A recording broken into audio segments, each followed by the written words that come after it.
नमस्ते और स्वागत है। आज हम एक ऐसे टॉपिक पर बात करने वाले हैं जो गर्भावस्था से जुड़ा है और बहुत आम होने के बावजूद इसे लेकर काफी कंफ्यूजन रहता है। हीमोग्लोबिन और आयरन का लेवल सही रखना। हमारे पास इस पर काफी दिलचस्प रिसर्च है जिसमें हेल्थ वेबसाइट्स, न्यूज आर्टिकल्स और कुछ साइंटिफिक पेपर्स भी शामिल हैं। तो आज की इस गहरी चर्चा का मकसद ये समझना है कि प्रेगनेंसी में आयरन अचानक इतना जरूरी क्यों हो जाता है और इसे मैनेज करने में लोग अनजाने में क्या गलतियां कर बैठते हैं। बिल्कुल। और देखिए, ये कोई छोटी मोटी बात नहीं है। प्रेगनेंसी में एनीमिया मतलब खून की कमी ये दुनिया भर में एक बहुत बड़ी प्रॉब्लम है और इसका असर सिर्फ माँ पर नहीं बल्कि बच्चे पर भी पड़ता है। ये सिर्फ एक न्यूट्रिएंट की कमी का मामला नहीं है, ये अगली पीढ़ी की सेहत की नींव रखने जैसा है। आज हम इसी पहेली के सारे टुकड़ों को जोड़ने की कोशिश करेंगे। चलिए, तो फिर शुरू से शुरू करते हैं। प्रेगनेंसी में आयरन को लेकर इतनी बातें क्यों होते हैं? मतलब शरीर में ऐसा क्या बदल जाता है? हमारी रिसर्च में एक बहुत चौंकाने वाली बात सामने आई कि प्रेगनेंसी के दौरान शरीर में खून की मात्रा लगभग 50% तक बढ़ जाती है। 50%? ये तो बहुत ज्यादा है। हाँ, और इसी बढ़े हुए खून का सीधा कनेक्शन हीमोग्लोबिन से है। हीमोग्लोबिन हमारी लाल रक्त कोशिकाओं यानी रेड ब्लड सेल्स में मौजूद वो प्रोटीन है जिसका काम यूं समझिए एक डिलीवरी सर्विस जैसा है। ये फेफड़ों से ऑक्सीजन उठाता है और पूरे शरीर तक पहुंचाता है, और सबसे जरूरी, गर्भ में पल रहे बच्चे तक। अब लॉजिक सीधा है, ज्यादा खून मतलब ज्यादा रेड ब्लड सेल्स की जरूरत। और उन सेल्स को बनाने के लिए जो सबसे जरूरी कच्चा माल है वो है आयरन। बिल्कुल। अच्छा, तो इसका असर सिर्फ माँ की थकान पर नहीं पड़ता, बल्कि ये सीधे बच्चे की ऑक्सीजन सप्लाई से जुड़ा है। ये तो बहुत गंभीर बात है। बिल्कुल। अगर आयरन कम है तो हीमोग्लोबिन कम होगा और बच्चे तक ऑक्सीजन ठीक से नहीं पहुंचेगी। हमारे हेल्थलाइन और WHO के स्रोत साफ बताते हैं कि इससे समय से पहले डिलीवरी मतलब प्री टर्म बर्थ और जन्म के समय बच्चे का वजन कम होने का खतरा बढ़ जाता है।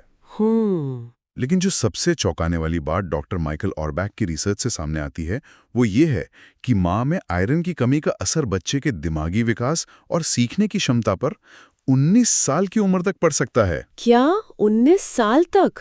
मतलब ये सिर्फ 9 महीनों की कहानी नहीं है, इसका असर लगभग 2 दशकों तक रह सकता है। वाह! तो ये तो साफ हो गया कि आयरन कितना जरूरी है।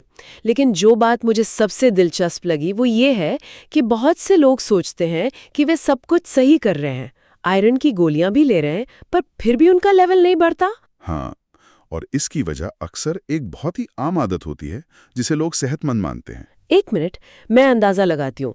सुबह की चाय या कॉफी? ठीक पकड़ा। हमारे स्रोतों में ये बात बार बार सामने आई है। ज्यादातर लोग अपनी दवाइयाँ या सप्लीमेंट्स सुबह के नाश्ते के साथ या अपनी चाय कॉफ़ी के साथ ले लेते हैं। लेकिन चाय और कॉफ़ी में पॉलीफिनॉल्स नाम के कंपाउंड होते हैं जो आयरन को शरीर में सोखने से रोकते हैं। एक तरह से ये आयरन के लिए बॉडीगार्ड बनकर खड़े हो जाते हैं और उसे अंदर नहीं आने देते। और सिर्फ चाय कॉफी ही नहीं, शायद दूध और दही जैसी चीजें भी? बिल्कुल। दूध, दही, पनीर जैसी डेयरी प्रोडक्ट्स में कैल्शियम होता है। कैल्शियम और आयरन दोनों एक साथ शरीर में जाने पर एक दूसरे से, आप कह सकते हैं कि, मुकाबला करने लगते हैं, और इस मुकाबले में अक्सर आयरन हार जाता है। हमारे एक स्रोत में साफ सलाह दी गई है कि आयरन सप्लीमेंट और कैल्शियम के सेवन में कम से कम 2-3 घंटे का गैप होना चाहिए। इसी तरह साबुत अनाज और नट्स में फाइटेट्स होते हैं जो भी आयरन के दुश्मन हैं। एक मिनट रुकिए, ये सब सुनने में तो बहुत मुश्किल लग रहा है। चाय अलग पियो, दही अलग खाओ, गोली खाली पेट लो। क्या रोज की भागदौड़ में ये सब करना मुमकिन है? एक आयरन की गोली ले लेना ज्यादा आसान नहीं लगता? आपका सवाल बिल्कुल सही है, और यहीं वो वजह है जहां असल समस्या छिपी है। आसानी के लिए लोग गोली तो ले लेते हैं, लेकिन डॉक्टर ऑरबैक की रिसर्च बताती है कि लगभग 70% लोगों को ओरल आयरन सप्लीमेंट से साइड इफेक्ट्स होते हैं, जैसे कब्ज, पेट में दर्द या उल्टी जैसा महसूस होना। अच्छा। अब इन परेशानियों की वजह से लोग गोली लेना ही छोड़ देते हैं और नतीजा सिफर। तो अगर सप्लीमेंट्स के साथ इतनी दिक्कतें हैं तो फिर हमारे पास दूसरा रास्ता क्या बचता है? जाहिर है खाना। हमारे स्रोतों में 2 तरह के आयरन का जिक्र है, हीम और नॉन हीम। ये सुनने में थोड़ा टेक्निकल लगता है, इसे आसान भाषा में समझाएंगे? जरूर। इसे ऐसे समझिए, हीम आयरन एनिमल किंगडम से आता है, जैसे रेड मीट, चिकन, मछली। ये शरीर के लिए रेडी टू यूज फॉर्म में होता है। शरीर इसे बहुत आसानी से और जल्दी सोख लेता है। ठीक है। दूसरी तरफ है नॉन हीम आयरन, जो प्लांट किंगडम से आता है। दालें, हरी सब्जियां, बीन्स। शरीर को इसे इस्तेमाल करने से पहले थोड़ी मेहनत करनी पड़ती है, इसे बदलना पड़ता है। ठीक है, तो पहले रेडी टू यूज यानी हीम आयरन की बात करते हैं। इसके अच्छे स्रोत क्या हैं? हमारी रिसर्च के मुताबिक बिना चर्बी का रेड मीट, चिकन और सैल्मन मछली काफ़ी अच्छी ऑप्शंस हैं। सैल्मन में तो आयरन के साथ साथ ओमेगा 3 फैटी एसिड भी होता है, जो बच्चे के दिमागी विकास के लिए बहुत अच्छा माना जाता है। ये बेहतरीन स्रोत है, लेकिन यहाँ एक बहुत ज़रूरी सेफ्टी टिप है। प्रेगनेंसी के दौरान किसी भी तरह के इन्फेक्शन से बचने के लिए, खासकर लिस्टीरिया जैसे बैक्टीरिया से, मीट को हमेशा पूरी तरह पकाकर खाना चाहिए। अच्छा, मतलब कुछ भी अधपका या रेयर नहीं होना चाहिए? बिल्कुल नहीं। बीफ के लिए अंदर का तापमान कम से कम 160 डिग्री फ़ारेनहाइट और चिकन के लिए 165 डिग्री फ़ारेनहाइट तक पहुंचना जरूरी है। ये ध्यान रखने वाली बात है। चलिए, अब उन लोगों की बात करते हैं जो या तो शाकाहारी हैं या जिन्हें मीट खाना पसंद नहीं। उनके लिए प्लांट किंगडम में क्या खजाना है? हमारे स्रोत, खासकर द वात्सल्यम जैसे, जो नेचुरल तरीकों पर फोकस करते हैं, उनमें इसकी लंबी लिस्ट है। और उस लिस्ट में सबसे ऊपर दालें और फलियां आती हैं। बिल्कुल। मसूर की दाल तो जैसे सुपर हीरो है। एक स्रोत के मुताबिक 1 कप पकी हुई मसूर दाल में करीब 6.6 मिलीग्राम आयरन होता है। ये बहुत बड़ी मात्रा है। इसी तरह राजमा, छोले, ये सब भी पावर हाउस है। और हरी सब्जियों में पालक का तो कोई जवाब नहीं। 1 कप पके हुए पालक में करीब 6.4 मिलीग्राम आयरन। और पालक में आयरन के साथ साथ फोलेट भी होता है, जो एक और बहुत जरूरी न्यूट्रिएंट है। ये बच्चे को न्यूरल ट्यूब डिफेक्ट्स जैसी जन्म से जुड़ी गंभीर समस्याओं से बचाता है। तो पालक एक तीर से 2 निशाने लगाने जैसा है। सही बात है। ठीक है। इसके अलावा ब्रोकली, कद्दू के बीज और तिल भी बहुत अच्छे स्रोत हैं। ठीक है, तो वेजिटेरियन लोगों के लिए ऑप्शंस की कमी नहीं है। लेकिन जैसा आपने कहा था कि शरीर को इस नॉन हीम आयरन को सोखने में मेहनत लगती है, तो इसका मतलब ये तो नहीं कि हम उसे खाना ही छोड़ दें।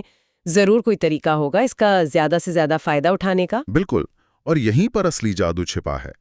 ये सिर्फ इस बारे में नहीं है कि आप क्या खाते हैं, बल्कि ये इस बारे में है कि आप उसे किसके साथ खाते हैं। और इस जादू की छड़ी का नाम है विटामिन सी। विटामिन सी यानी नींबू, संतरा, आंवला। हाँ, हमारे एक साइंटिफिक जर्नल के स्रोत के मुताबिक विटामिन सी एक गेम चेंजर है। वो पौधों से मिलने वाले आयरन के मुश्किल रूप को उस आसान रूप में बदल देता है, जिससे हमारा शरीर तुरंत सोख लेता है। ये एक तरह से आयरन के लिए दरवाजा खोल देता है। वाह, तो इसके कुछ प्रैक्टिकल टिप्स क्या हो सकते हैं? जैसे हमारे कुछ स्रोतों में बड़े आसान तरीके बताए गए थे। अपनी दाल या सब्जी पर ऊपर से नींबू निचोड़ लेना। जी जी। या दाल बनाते समय उसमें टमाटर और शिमला मिर्च डाल देना, क्योंकि उनमें भी विटामिन सी होता है। ये एकदम सही तरीके हैं, लेकिन यहाँ एक और बारीक बात है। रिसर्च ये भी बताती है कि विटामिन सी गर्मी के प्रति बहुत संवेदनशील होता है।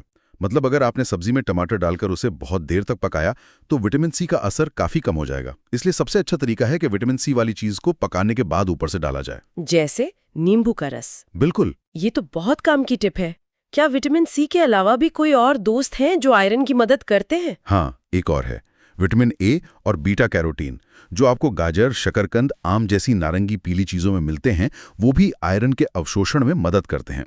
और एक बहुत पुराना पारंपरिक नुस्खा है, लोहे की कढ़ाई में खाना बनाना। हाँ, मेरी दादी तो हमेशा कहती थी कि पालक लोहे की कढ़ाई में ही बनाना चाहिए।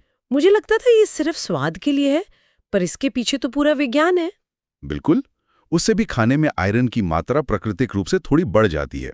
तो अगर हम अब तक की सारी बातचीत का निचोड़ निकालें, तो एक सीधी सादी रणनीति बनती है। पहला, अपने खाने में आयरन से भरपूर चीजें शामिल करें, चाहे वो एनिमल बेस्ड हो या प्लांट बेस्ड। दूसरा, उन्हें हमेशा विटामिन सी के किसी स्रोत के साथ मिलाकर खाएं। और तीसरा, और सबसे जरूरी, उन्हें आयरन के दुश्मनों से दूर रखें। यानी दूध, दही, चाय, कॉफी से कम 2-3 घंटे का फासला रखें। बिल्कुल। आपने पूरी बात को 3 सुनहरे नियमों में समेट दिया। अब आखिरी सवाल आता है, कितना? दिन भर में कितने आयरन की जरूरत होती है?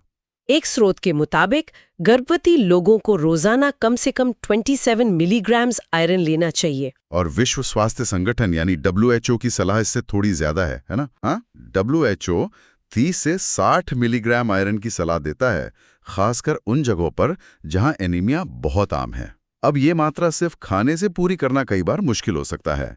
यहीं पर सप्लीमेंट्स का रोल आता है। लेकिन ये बहुत ज़रूरी है कि कोई भी सप्लीमेंट हमेशा डॉक्टर के सलाह से ही लिया जाए। सही डोज बहुत जरूरी है। हाँ, क्योंकि ज़रूरत से ज़्यादा आयरन भी शरीर के लिए नुकसानदेह हो सकता है।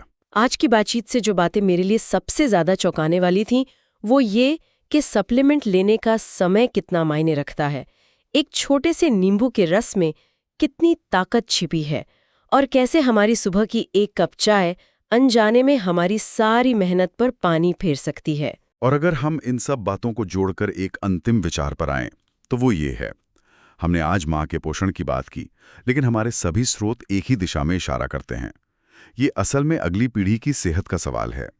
डॉक्टर ऑरबैक की रिसर्च हमें याद दिलाती है कि प्रेगनेंसी के दौरान हुई आयरन की कमी का असर बच्चे के दिमाग पर उसके वयस्क होने तक रह सकता है, और ये एक बहुत बड़ा सवाल खड़ा करता है।